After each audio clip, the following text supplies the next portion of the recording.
Assalamualaikum warahmatullahi wabarakatuh. Selamat pagi teman-teman. Kami dari kelompok 4 akan mempresentasikan bab tentang Pancasila sebagai ideologi.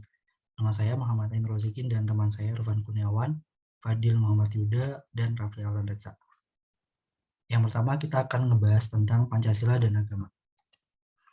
Adapun pengertian Pancasila sendiri merupakan ideologi dasar bagi negara Indonesia, di mana terdiri dari dua kata dari bahasa Sanskerta yaitu panca dan sila. Panca adalah 5, kalau sila adalah prinsip atau asas. Sehingga Pancasila merupakan rumusan dan pedoman kehidupan berbangsa dan bernegara bagi rakyat Indonesia. Sedangkan agama adalah ajaran sistem yang mengatur tata cara untuk Tuhan Yang Maha Kuasa, serta tata aturan yang berhubungan dengan pergaulan manusia serta lingkungan. Sedangkan agama menurut para tokoh yang pertama adalah menurut Raymond Aron, di mana menurutnya agama ini sama dengan ideologi dan disebut dengan agama yang sekuler, di mana agama sekuler di sini diorientasikan pada suatu perumusan semi-sistematis tentang suatu visi global dunia nyata, yaitu visi yang memberi makna sekaligus pada masa lalu dan sekarang, di mana definisi ini mengaitkan visi menyeluruh tentang dunia tetapi masih pada taraf politik. Sedangkan menurut Karl Marx menulis manusia yang membangun agama, bukan agama yang membuat manusia. Sehingga agama merupakan realisasian hakikat manusia dalam angan-angan, tanda keterasingan dari dirinya sendiri. Oleh karena itu, Karl Marx ini berharap bahwa semua sikap harus diarahkan ke sikap materialistik, yaitu kritik surga menjadi kritik dunia, kritik agama menjadi kritik hukum, dan kritik teologi menjadi kritik politik. Adapun hubungan Pancasila dengan agama, hubungan antara Pancasila dengan agama ini diletakkan dalam kerangka pembedaan, bukan pemisahan atau sekulerisme, di mana pembedaan agama dan negara dalam konteks ini diartikan masing-masing memiliki batas otoritas, tetapi terhubung dengan ranah kehidupan yang berbeda secara konseptual, baik itu dalam metode, bentuk pemikiran, wacana, dan tindakan. Nah, perihal tersebut disebut dengan toleransi kembar, yaitu situasi ketika institusi agama dan negara menyadari batas otoritasnya masing-masing. Nah, agama di sini menyediakan landasan bahkan melawan kekuasaan. Agama tidak perlu diintegrasikan ke dalam negara atau institusi, sebab akan rawan dengan politisasi agama. Agama justru harus terus untuk dikontrol kecenderungan terus mengontrol kecenderungan absolutisme dunia sekuler negara. Untuk itu, agama harus melakukan proses objektivitas dan rasionalisasi agar bersifat universal. Institusi negara bebas menjalankan kebijakan dalam batas konstitusi, sementara agama juga kebebasan beribadah dalam batas keyakinan masing-masing. Agama bisa mengembangkan nilai keagamaan di ruang publik melalui masyarakat sipil atau bahkan masyarakat politik. Berikut pandangan beberapa agama di Indonesia mengenai Pancasila. Yang pertama adalah pandangan menurut Islam. Sejak pertama, dengan sila pertamanya ketuhanan yang Maha Esa dengan kewajiban menjalankan syariat-syariat yang dikenal di dalam Piagam Jakarta, namun kemudian hal itu dihapuskan oleh dua ormas Islam terbesar pada waktu itu ya, sampai dengan sekarang yaitu NU dan Muhammadiyah, karena menurutnya penerapan terhadap sila ketuhanan itu atau sila yang pertama itu tidak cocok untuk Indonesia yang multikultural. Karena itu sampai detik ini bunyi sila pertama itu adalah ketuhanan yang Maha Esa, yaitu berarti bahwa Pancasila mengakui dan menyakralkan keberadaan agama tidak hanya Islam namun juga termasuk Kristen, Katolik, Buddha, dan Hindu sebagai agama resmi negara pada saat itu. Dan yang kedua adalah pandangan Kristen. Kalau Kristen sendiri ini tidak mewajibkan orang-orang Kristen untuk membangun negara Kristen, melainkan mengajarkan umatnya untuk bersama-sama dengan masyarakat Indonesia lainnya untuk membangun bangsa Indonesia. Nah, di mana Kristen dengan Pancasila ini tidak dapat dicampur adukan, karena masing-masing mempunyai falsafah tersendiri, namun di dalam Pancasila yang terkandung nilai-nilai Kristen. Selanjutnya akan selanjutnya adalah pandangan Katolik. Gereja Katolik sangat menerima Pancasila. Contoh Pak Bredong, Mr. Sugio Pranoto yang terkenal dengan kata-katanya yang membangkitkan semangat umat Katolik di Indonesia, yaitu dengan kalimat 100% Katolik dan 100% warga Indonesia. Juga apa yang telah dilakukan oleh tokoh-tokoh Partai Katolik pada zaman itu, yaitu ada I.C. Mayo, yaitu tokoh yang disegani di tanah air. Walaupun pada akhirnya negara kita berpegang pada ideologi Pancasila. Gereja Katolik pun dengan tangan terbuka mendukung dan menerima asas Pancasila sebagai asas tunggal yang memang layak dijadikan pegangan dalam kehidupan bernegara. Next.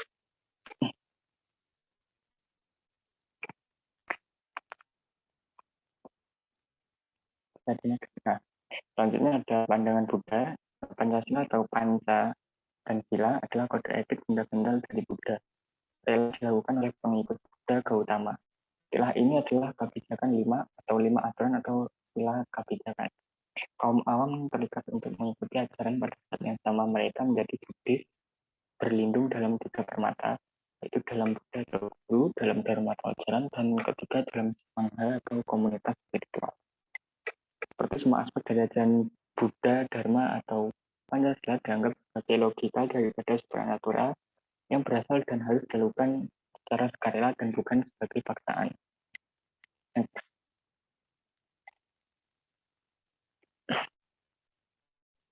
Lalu di sini kami membahas tentang Pancasila sebagai ideologi terbuka. Next.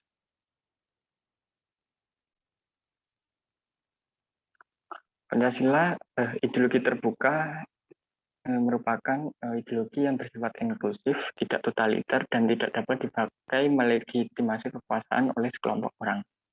Ideologi terbuka hanya dapat ada dan mengada dalam sistem yang demokratis.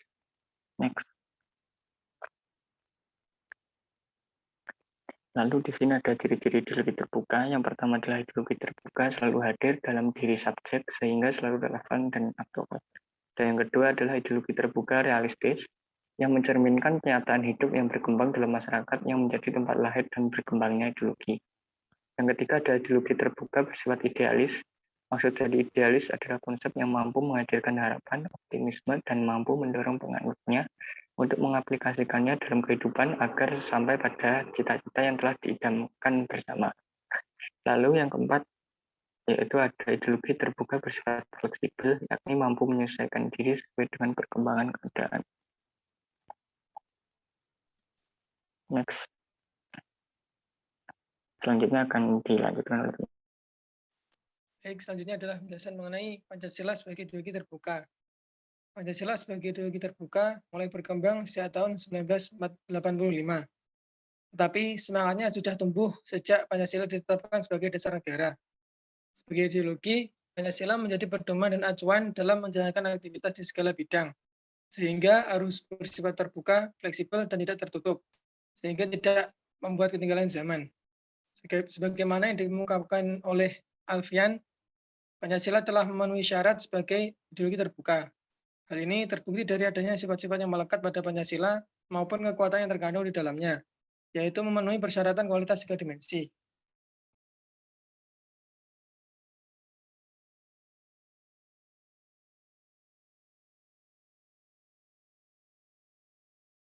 Tiga dimensi yang dimaksud dalam Pancasila sebagai ideologi terbuka, diantaranya yaitu yang pertama, dimensi idealis, yaitu nilai-nilai dasar dalam Pancasila bersifat sistematis dan rasional, yaitu hakikat nilai-nilai yang terkandung dalam 5 sila Pancasila. Dimensi idealis Pancasila bersumber pada nilai-nilai filosofis, yakni filsafat Pancasila.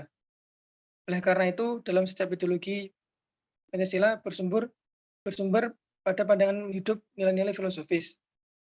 Yang kedua, dimensi normatif, yaitu nilai-nilai yang terkandung dalam Pancasila perlu dibentuk dalam suatu sistem norma, sebagaimana yang terkandung dalam pembukaan Undang-Undang Dasar 1945 yang memiliki kedudukan tertinggi dalam tertib hukum Indonesia yang perlu penjabaran pada tingkat operasional.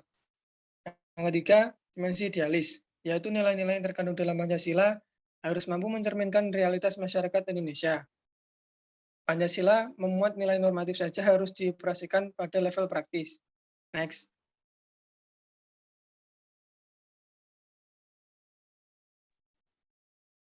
Pancasila merupakan ideologi yang mampu menyesuaikan diri dengan perkembangan zaman tanpa pengubahan nilai dasarnya.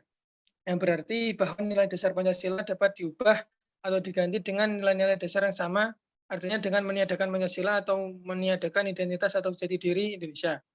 Pancasila sebagai ideologi terbuka mengandung makna bahwa nilai-nilai dasar Pancasila itu dapat dikembangkan sesuai dengan dinamika kehidupan bangsa dan kebutuhan perkembangan zaman secara kreatif dengan memperhatikan tingkat dan perkembangan masyarakat Indonesia. Sebagai ideologi terbuka, Pancasila memberikan orientasi ke depan, mengharuskan bangsanya untuk selalu menyadari situasi kehidupan yang sedang dan akan dihadapi, terutama dalam menghadapi globalisasi dan era dunia dalam segala bidang. Ideologi Pancasila dibentuk agar bangsa Indonesia tetap bertahan dalam jiwa dan budaya bangsa Indonesia dalam kesatuan negara Republik Indonesia. Next.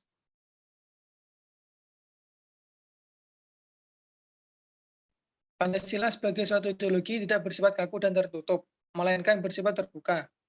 Hal ini menyatakan bahwa ideologi Pancasila adalah aktual, dinamis, antisipatif, dan sesuai dengan perkembangan zaman, yaitu memenuhi syarat-syarat dimensi fleksibilitas. Sebagai ideologi terbuka, Pancasila bersifat universal dan abstrak. Maksudnya yaitu pengamalan dan penjabaran nilai-nilai Pancasila adalah sebagai tuntunan hidup yang terdapat dalam Pancasila dapat ditemukan ketika Pancasila berlaku dalam perangkat undang-undang atau peraturan perundang-undangan. Next. Selanjutnya akan dijelaskan oleh teman saya. Nah, baik, selanjutnya menurut Murdiono menyebutkan bahwa beberapa faktor yang mendorong pemikiran Pancasila sebagai ideologi terbuka. Yang pertama, dalam proses pembangunan nasional berencana, dinamika masyarakat kita berkembang sangat cepat. Nah, dengan demikian tidak semua pribadi kehidupan dapat dijawab dengan ideologis dalam pemikiran ideologi-ideologi sebelumnya. Selanjutnya, kenyataan bahwa runtuhnya ideologi seperti Marxisme atau Leninisme atau komunisme. Nah, di masa ini kubu komunisme menyajikan pada pilihan yang amat berat, memilih mengubah ideologinya menjadi suatu ideologi terbuka atau tetap mempertahankan ideologinya. Next.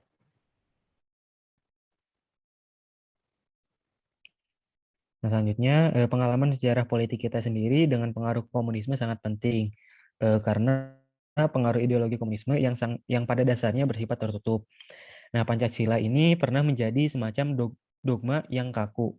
Nah, Pancasila tidak lagi tampil sebagai acuan bersama, tetapi sebagai senjata konseptual untuk menyerang lawan-lawan politik. Kebijaksanaan pemerintah saat itu juga menjadi sesuatu yang mutlak. Nah, perbedaan-perbedaan ini menjadi alasan untuk secara langsung dicap sebagai anti Pancasila. Dan selanjutnya, tekad kita untuk menjadikan Pancasila sebagai satu-satunya asas dalam kehidupan bermasyarakat, berbangsa, dan bernegara. Nah, sebagai catatan, istilah Pancasila sebagai satu-satunya alasan telah dicabut berdasarkan ketetapan MPR tahun 1999. Namun, pencabutan ini kita artikan sebagai fungsi utama Pancasila sebagai dasar negara seperti itu. Dan kedudukannya sebagai dasar negara, Pancasila harus dijadikan jiwa bangsa Indonesia dalam kehidupan berbangsa dan bernegara, terutama dalam pengembangan Pancasila sebagai ideologi terbuka. Di samping itu ada faktor lain yaitu adanya tekad.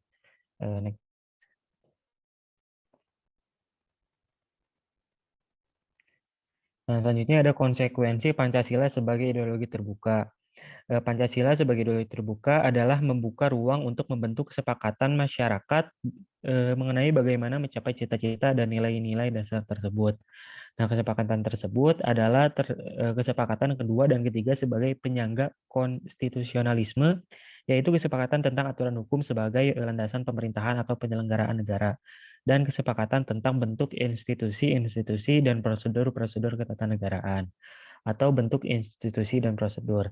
Nah, kesepakatan tersebut hanya mungkin dicapai jika sistem yang dikembangkannya adalah sistem demokrasi. Seperti itu. Next. Nah, selanjutnya perbedaan Pancasila dengan ideologi lain.